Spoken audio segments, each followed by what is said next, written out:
Монгол улсын төрийн цэргийн байгууллагуудын генерал, офицер, ахлагч, түрүүч, байлдагч, ажилтан албан хаагчид эх орныхоо нэрийг өндөр төргөж,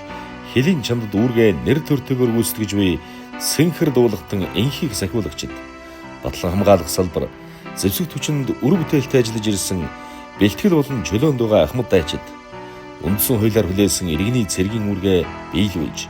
улсынхаа халдашгүй дархан байдлыг батлан хамгаалахаар эх хорон төр ард түмэн дэн өргөсөн тангарагтаан чин үнэнчээр зүтгэсээр ирсэн та бүхэндээ Монгол цэргийн өдөр орчин цагийн зэвсэг түвшин үүсэн байгуулагдсны 104 жилийн өмнө баярын мэндийг өргөн дэвшүүлье. Төв аймгийн засаг дарга Лав сүрэнгийн төмөрч өдөр.